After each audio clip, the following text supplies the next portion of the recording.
Welcome to the Week 3 Pickems for the Shaymin division. I'm here by myself this week because, as always, I'm late with this. It should have been uploaded yesterday, but here we are. I'm going to try to go through this without any editing, and it's going to be relatively quick because, like I said, I was late. So, without further ado, let's hop right into it. We have Toob versus Shadow Knight, and immediately I realized that Toob's team is relatively weak to fire.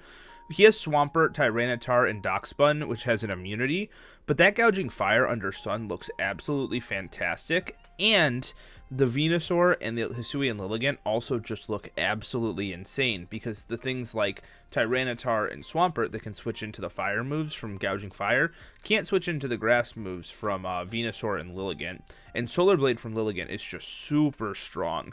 There will be a slight weather war here, though, since Tyranitar does get Sandstorm, and I think that'll be one of the better ways that Toob will be able to check Shadow Knight, but he can just switch that Torkoal back in and get the Sun up, so it's going to be a lot of back and forth, and I honestly think that Toob is going to struggle a lot trying to break past the Lilligant, because, like I said, that thing is just so fast. Even a Choice Scarf Electrode will not be able to outspeed it in the Sun, so I don't know how Toob's going to want to get around it.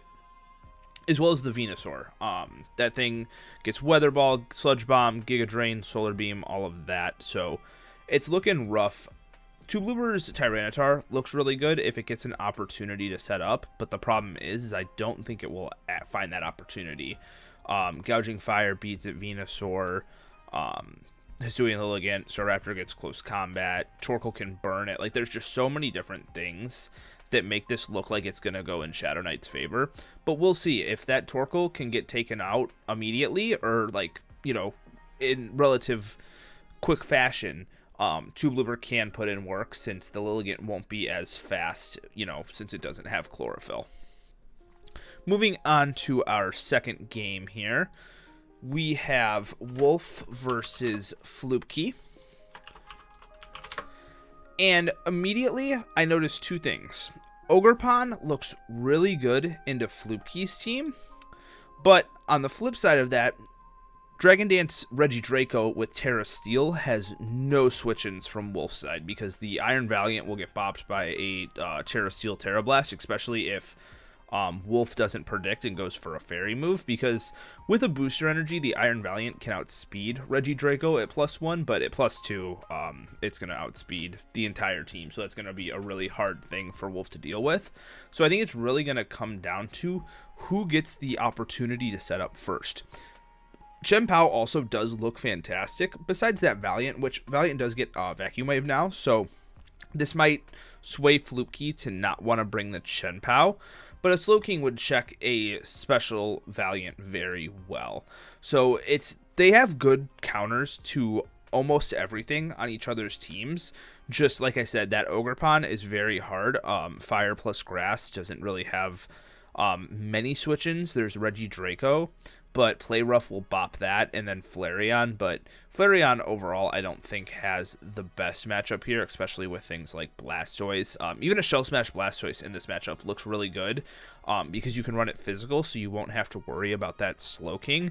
But if that gets weakened as well, Blastoise can do good. So this is really either person's game. I don't have one doing better over the other. I think that like ultimately it's going to come down to who gets set up first. I don't think Valiant is going to be a sweeper here in this game. I think it's just going to be used for breaking, because it does get checked by things like Galarian Wheezing, and then, like I said, if the Terra Steel works out and Wolf doesn't predict it, Regidraco will destroy it with that. So few different options there for both sides. Next up, we have Carp Cranium versus Aryan, and Aryan's team is very weak to rock types, which Carp happens to have two really good ones in Glamora and Minior, and if Minior gets up a Shell Smash here, it goes absolutely crazy with a rock move, Earthquake, and then probably just Acrobatics. Maybe doesn't even need that. Just be careful for Mirror Herb.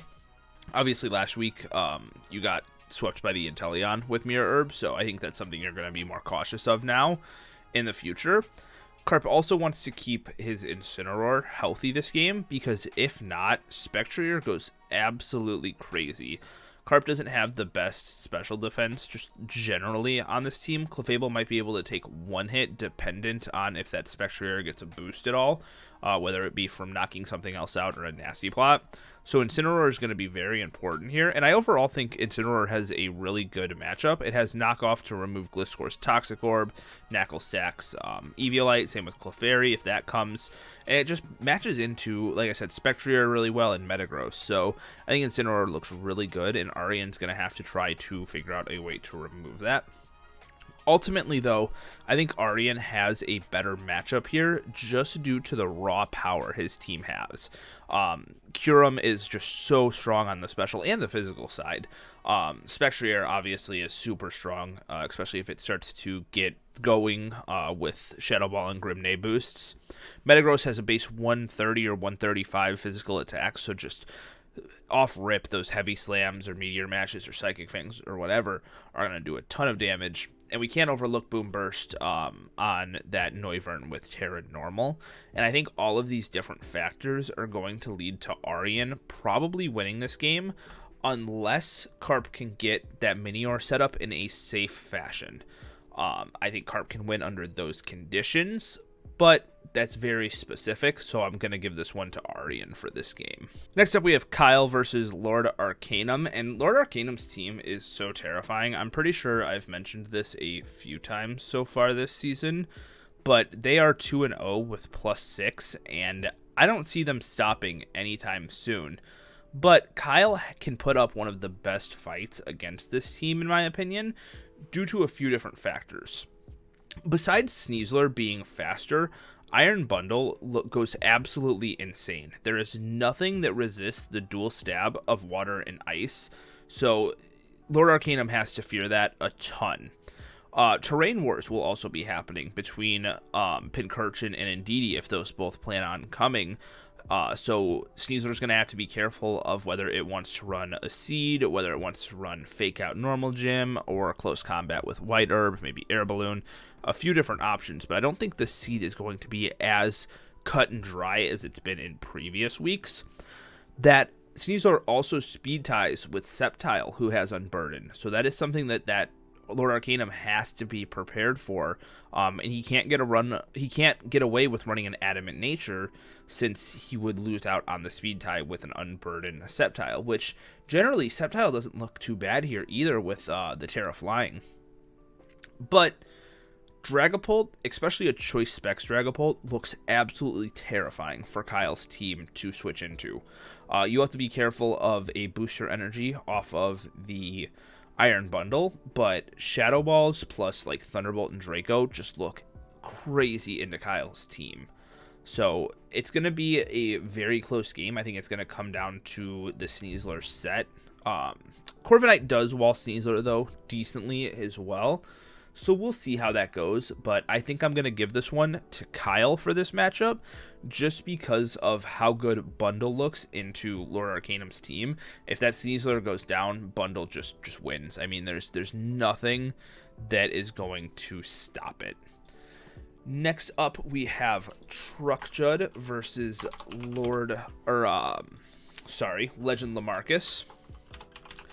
And I took a long look at this team, and I was really struggling to see how Legend Lamarcus can break through Truck's team. Truck just has counters to almost everything on Lamarcus's team. Primarina is great into not only Latios, but Heatran, as well as like Spiritomb, and then Meowscarada is able to also hit that Latios. It's a little bit slower than Weavile, so there is that. And Weavile is one of the better things on Lamarcus's team, but Talonflame is faster, and it has Flame Body, so that's something that we'll have to be cautious of. You don't want to get a burn on that Weavile. Crocalor is also just super fat with Terra Water, and Serena isn't a bad switch into it, but if it doesn't Terra, like it's, very hit or miss. And ultimately, Comfey looks amazing with a set of Calm Mind, Draining Kiss, Terra Blast Ground, and either Stored Power or Giga Drain.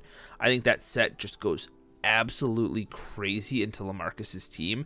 And besides for the Florges, which has checks in itself like Goldango and Dragalge, LaMarcus struggles with this Comfy. I don't see a switch in at all.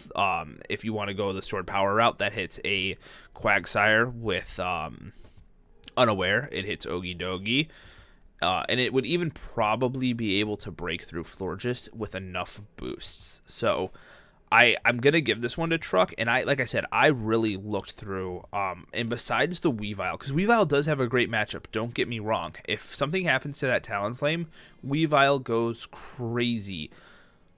But Comfy is also kind of there with Draining Kiss. I'm not sure how much Ice Shard does. And Weavile would go first with Ice Shard. So I guess that is like the one win con LaMarcus has, is if he can remove the Talonflame and weaken the Comfy, Weavile goes in. But I think it's going to be a very uphill battle for LaMarcus this week. And our final matchup is Britt versus Playz for Days. And Britt team, outside of a few Pokemon like Ogerpon and Skeledirge, has a huge steel weakness on their team. And Playz for Days has Scizor, so Bullet Punch is going to go crazy, whether it's from like a Swords Dance or whether it's from Life Orb, Choice Band, any of those. It's going to be doing so much damage. But if Scizor goes down, I think that Baxcalibur, if it gets up a D-Dance plus maybe a Scale Shot, or whether it's just Dragon Dance, it goes crazy into Playz's team. Playz has a pretty big weakness to Ice. The Pokemon that aren't weak to Ice, like Volcanion and Diancie, don't like Earthquakes. So I think Baxcalibur does have a pretty good matchup here, if Scizor's gone, though. As well as Lycanroc, actually, now that I'm looking at it, because both of those get very good priority. Wow, I kind of overlooked how good Lycanroc is in this matchup, too. They're both crazy. As well as Annihilate, because, honestly, the only true switch-in to Annihilate is that Vullaby. Granbull can't switch in because it'll give it an attack boost. And, yeah, Rage Fist just is crazy. The Cincino can switch into Rage Fist, but it can't switch into, a follow-up Drain Punch or anything like that. So I think this one goes to Playz for Days. Between the Scizor, the Lycanroc, and the Annihilate, the offense is just crazy. This could, he could go a full hyper offense team against Britt to be able to break through that Skeledirge, which is like the one thing stopping Playz's team from really going in. And I think they'll be set. So, gonna give this one to Playz. I know this was a very, very quick Pickems. Like I said, I'm running like super late on this. This was supposed to be uploaded yesterday. This is going to be going up late. So sorry about that. Next week I will have it out on time and a little bit more detailed with a guest. But yeah, I hope you enjoyed. If you did, drop a like, subscribe. Best of luck to everyone on their week 3 battles. And that is about it. See ya.